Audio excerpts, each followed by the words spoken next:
श्री शिवाय नमस्तु भयम। दोस्तों, जैसा कि आप सभी लोग जानते हैं कि 22 जनवरी 2026 यानी गुरुवार को पड़ रही है माघ मास की शुक्ल पक्ष चतुर्थी तिथि। और दोस्तों, यह वो तिथि है जो माघ महीने में पड़ने वाली सबसे बड़ी तिथि है, क्योंकि यह गुरुवार के दिन पड़ रही है और इसका बहुत ही बड़ा और विशेष महत्व होता है। पूज्य गुरु जी ने कहा है कि अगर कभी भी मौका लग जाए और माघ महीने की चतुर्थी तिथि गुरुवार को पड़ जाए तो आप लोगों को 7 चने की दाल वाला उपाय तो अवश्य ही करना चाहिए। इन दोनों का संयोग बहुत कम आता है और इसी बहुत के साथ मैं गुरु जी ने अपनी शिव पुराण कथा में बताया है कि इस दिन आपको 7 चने की दाल वाला उपाय तो आपको अवश्य ही करना चाहिए, क्योंकि ऐसा दिन पूरे साल में सिर्फ एक ही बार आता है। और दोस्तों, आप सभी लोग जानते हो कि गुरुवार चतुर्थी तिथि का अगर सबसे बड़ा कोई उपाय है तो 7 चने की दाल वाला उपाय है। तो दोस्तों, इस गुरुवार चतुर्थी तिथि के दिन आप लोगों को इस 7 चने की दाल वाला उपाय को जरूर करना है। बहुत सारे लोग होंगे जिन लोगों ने इस उपाय को ना किया हो, मतलब पूरा साल निकल गया, उन्होंने किसी भी दिन इस 7 चने की दाल वाला उपाय को ना किया हो। पर दोस्तों, आपके पास एक आखिरी मौका बचा हुआ है, जो कि 22 जनवरी गुरुवार चतुर्थी तिथि के दिन है। तो इस दिन आप लोगों को इस वाले उपाय को जरूर कर लेना है। भले ही आपने महीने भर इस उपाय को ना किया हो, पर अगर आपने इस माघ महीने के गुरुवार चतुर्थी तिथि के दिन अगर इस वाले उपाय को कर लिया तो आपको इस उपाय को करने का वो फल मिलेगा जिसकी आपने कभी कल्पना भी नहीं करी होगी। इसीलिए आप लोग इस वाले उपाय को एक बार जरूर कर लेना है, ताकि आप लोगों के हाथ से ये मौका ना जा सके और आपको इस उपाय को करने का फल मिल सके। दोस्तों, ये उपाय पंडित जी ने अपनी अभी की ही श्री शिव पुराण की कथा में बताया है, जिस उपाय को आज हम आपको बहुत अच्छे से समझाने वाले हैं। इस वीडियो को देखने के बाद इस उपाय को समझने के लिए आपको कोई और वीडियो को देखने की जरूरत नहीं पड़ेगी।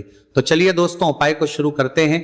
देखिए, ये इस माघ महीने के गुरुवार चतुर्थी तिथि के दिन ये इतना खास होता है, इतना महत्वपूर्ण होता है। देखा गया है कभी कभी बड़े बड़े पूजा पाठ अनुष्ठान से जो मनोकामना नहीं होते, वह माघ महीने के गुरुवार चतुर्थी तिथि के दिन एक छोटे से उपाय करने से ही आपकी मनोकामना पूर्ण हो जाती है। और बहुत सारे लोगों ने इस उपाय को किया भी है और उनको इस उपाय को करने का फल भी जरूर मिला है। अगर आप लोग भी इस उपाय को करना चाहते हैं तो आप इस उपाय को पहले अच्छे से समझ लेना, सुन लेना, उसके बाद करना। आपको इस उपाय का फल जरूर मिलेगा और इस उपाय को कर लेने से आपके घर में चाहे किसी भी प्रकार और समस्या क्यों ना चल रही हो, आपको उसका कारण भी नहीं पता है कि भाई ये समस्या किस कारण से चल रही है, उसका कुछ भी कारण हो सकता है, जैसे पितृदोष हो सकता है या किसी भी तरह का मंगल दोष भी हो सकता है। तो इस दिन आप लोगों को ये वाला उपाय कर लेना है। ये एक ऐसा उपाय है जिस उपाय को अगर किसी विशेष दिन पर किया जाए तो भाई उस विशेष दिन का जो है वह तो हमें मिलता ही मिलता है, पर हमने उस दिन पर इस उपाय को है तो हमें उससे भी बड़ा फल मिलता है और फल बहुत जल्दी मिलता है, क्योंकि आप इस उपाय को बहुत ही बड़े और विशेष दिन पर कर रहे हो। तो चलिए अब उपाय के बारे में बात करते हैं, लेकिन उससे पहले आप लोगों को यह जानना आवश्यक है कि आखिर ये उपाय किस समय करना है, किसको करना है और कैसे करना है। तो चलिए हम आगे आपको वीडियो में एक एक करके बता देते हैं। लेकिन उससे पहले अगर आप लोग हमारे चैनल पर बार आए हैं या फिर मेरी आवाज आज पहली बार सुन रहे हैं तो हमारे चैनल को सब्सक्राइब जरूर कर लेना और इस वीडियो को लाइक करके कमेंट बॉक्स में श्री शिवाय नमस्तु भयम ओम नमः शिवाय जरूर टाइप कर देना। तो दोस्तों, इस 7 चने की दाल वाला उपाय को हमें इस गुरुवार चतुर्थी तिथि के दिन कैसे करना है, किसको करना है, किस समय करना है और कहां पर करना है, ये सारे सवालों के जवाब आपको इस वीडियो में मिल जाएंगे। और जो ये देखेगा भाई, उसको 7 चने की दाल वाला उपाय जरूर करना चाहिए, क्योंकि इस दिन एक चने की दाल का भी बहुत ही बड़ा और विशेष महत्व होता है। और जब बात आपको 7 चने की दाल का भी बहुत ही बड़ा और विशेष महत्व होता है, जाए 7 चने की दाल वाला उपाय की, तो ये सोने पर सुहागा वाली बात हो जाती है और ये एक बहुत ही बड़ा उपाय हो जाता है इस गुरुवार चतुर्थी तिथि का। तो अब दोस्तों, इस 7 चने की दाल वाला उपाय को आखिर करना किसको है, सबसे पहले हम लोग वो बात जान लेते हैं। तो देखो, घर की जो बड़ी माता होती हैं, उन माताओं बहनों में से कोई भी एक बड़ी माता बहन इस वाले उपाय को कर सकती है। और दोस्तों, अगर आप चाहे तो अपने घर में से सभी सदस्यों को भी इस उपाय को करवा सकते हैं। अगर किसी व्यक्ति की खुद की कोई मनोकामना है, खुद की कोई दुख और परेशानी है जो कि वो अपने लिए ही करना चाहता है, इस वाले उपाय को तो वो खुद अपने लिए भी कर सकता है। बाकी अगर कोई घर में से ऐसा है जो कि अपने पूरे घर परिवार की सुख और शांति के लिए ये वाला उपाय करना चाहता है, तो भाई वो भी कर सकता है, उसमें भी कोई वाली बात नहीं है।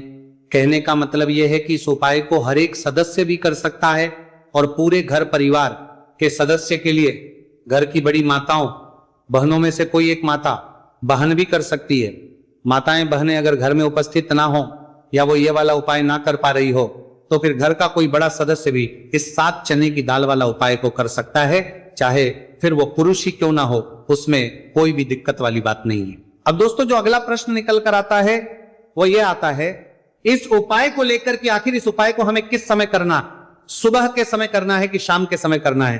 तो देखो इस वाले उपाय को आप लोग सुबह के समय भी कर सकते हो और शाम के समय प्रदोष काल में भी कर सकते हो। अब अगर आप पूछो कि भाई सबसे उत्तम समय कौन सा रहेगा इस 7 चने की दाल वाला उपाय को करने का, तो हम आपसे बस यही कहेंगे कि इस उपाय को आप सुबह के समय करेंगे तो ज्यादा बेहतर होगा।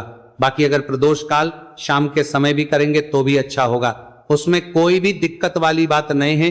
तो अब दोस्तों जो अगली सबसे बड़ी और महत्वपूर्ण बात आती है वो ये आती है कि सुबह अगर हम उपाय को करेंगे तो हमें कितने बजे से लेकर कितने बजे तक के बीच में करना है, और शाम के समय प्रदोष काल में करेंगे तो हमें कितने बजे से लेकर कितने बजे के बीच में करना है।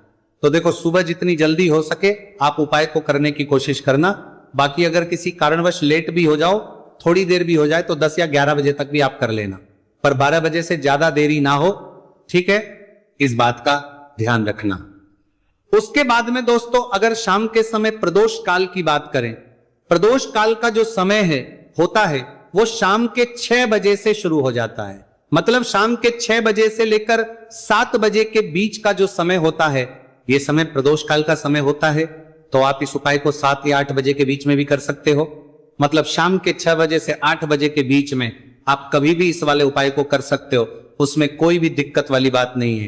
देखिए गुरु बृहस्पति को मजबूत करने से हमें हमारे जीवन में सफलता की प्राप्ति होती है।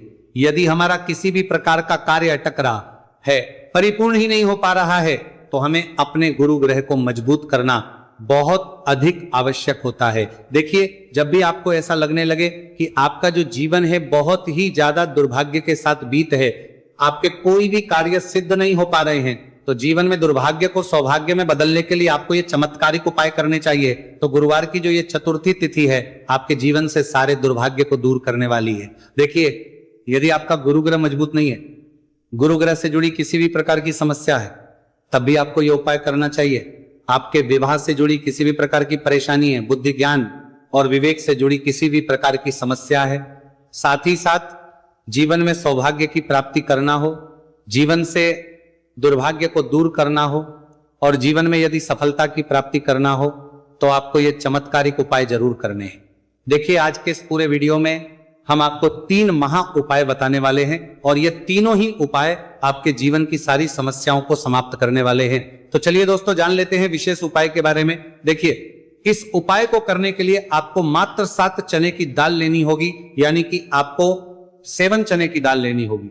देखिए चने की दाल जब भी आप लेंगे तो यह कहीं से भी टूटी हुई भी खंडित नहीं होनी चाहिए, इस बात का आपको विशेषकर ध्यान रखना है। इसी के साथ में आपको एक तांबे के पात्र के अंदर शुद्ध जल लेना होगा और इसी के साथ में आपको एक स्टील की कटोरी लेनी होगी जिसमें आपको शुद्ध जल लेना है। इसी कटोरी के अंदर आपको 1 से 2 गुड़ के टुकड़े भी डाल देने हैं, यानी कि आपको गुड़ वाला जल तैयार कर लेना है। अब इन तीनों ही सामग्रियों को लेकर के आपको पहुंचना है भगवान शिव के मंदिर में। देखिए दोस्तों ये जो उपाय है आप इस गुरुवार चतुर्थी तिथि के दिन सुबह से लेकर के शाम तक किसी भी समय में कर सकते हैं। देखिए दोस्तों सबसे पहले तो आपके पास जो 7 चने की दाल है, इसे आपको जो आपने गुड़ वाला जल तैयार किया है उसमें आपको डालनी है। आप 7 चने की दाल भी ले सकते हैं, 11 चने की दाल भी ले सकते हैं, 21 भी ले सकते हैं, और यदि आप 41 चने की दाल लेते हैं तो बहुत ही शुभ होता है। तो आपके पास जितनी भी चने की दाल है सबसे पहले तो आपको उसे गुड़ वाले जल के अंदर डाल देनी है। अब देखिए दोस्तों आपके पास जो एक लोटा शुद्ध जल है, इसमें से थोड़ा सा जल सबसे पहले आपको भगवान शिव की शिवलिंग के सीधे तरफ जहां गणेश जी का स्थान होता है वहां पर आपको अर्पित करना है। फिर थोड़ा सा जल श्री कार्तिकेय जी वाले स्थान पर अर्पित करना है। फिर आपको थोड़ा सा जल माता अशोक सुंदरी वाले स्तन पर अर्पित करना है। फिर आपको थोड़ा सा जल माता पार्वती के हस्तकमल यानी कि कटी वाले भाग पर अर्पित करना है। और अंत में आपको थोड़ा सा जल भगवान शिव के शिवलिंग पर भी अर्पित कर देना है और उस पात्र के अंदर आपको थोड़ा सा जल और शेष बचा लेना है। यानी कि पांचों ही स्थान पर थोड़ा थोड़ा जल अर्पित करने के बाद अंत में शेष जल और उस पात्र के अंदर आपको बचा लेना है।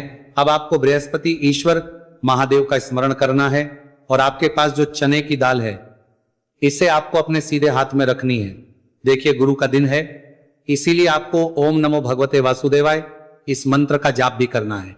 अब देखिए दोस्तों, आपके पास जितने भी चने की दाल है, चाहे 7 है, 11 है, 41 है, उतनी बार आपको बृहस्पतिश्वर महादेव का स्मरण है और ये जो चने की दाल है इसे आपको भगवान शिव के शिवलिंग पर अर्पित कर देनी है। आपको लगातार बृहस्पतिश्वर महादेव का स्मरण करते रहना है।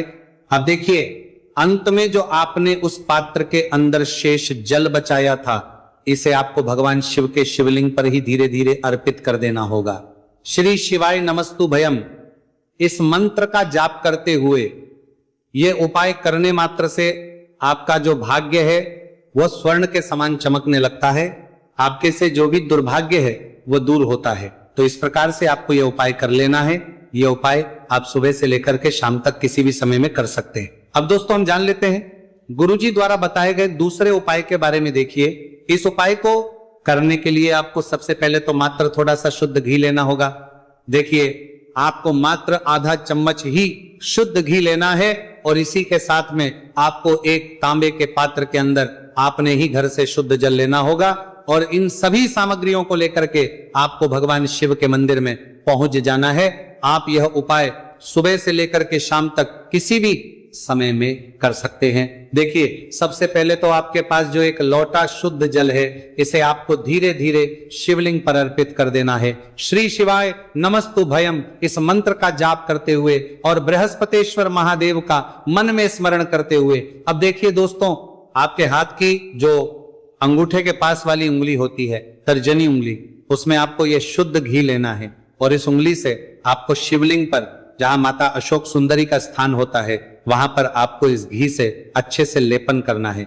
यानी कि माता अशक्त सुंदरी वाले स्थान पर आपको अच्छे से घी का लेपन कर देना है और आपकी जो भी मनोकामना है, चाहे आप अपने जीवन से दुर्भाग्य को दूर करने के लिए यह उपाय कर रहे हैं, जीवन सौभाग्य की प्राप्ति के लिए आपकी कोई मनोकामना हो, विवाह के लिए आपकी किसी भी प्रकार की कामना हो, जिस भी प्रकार की आपकी कामना है उसे परिपूर्ण करने के लिए आपको कोई प्रार्थना करनी है और इस घी का लेपन आपको माता अशोक सुंदरी वाले स्थान पर करके देना है। अब दोस्तों इस घी वाली उंगली को आपको कहीं भी साफ नहीं करना है, कहीं भी नहीं पहुंचना है, सीधे आपको अपने घर लेकर के आना है और इस घी की जो पहली बिंदी इसे आपको अपने मुख्य द्वार पर लगा देनी है। और इस घी की बिंदी आप अपने घर में जहां भी आप धन रखते हैं वहां पर भी लगा सकते हैं।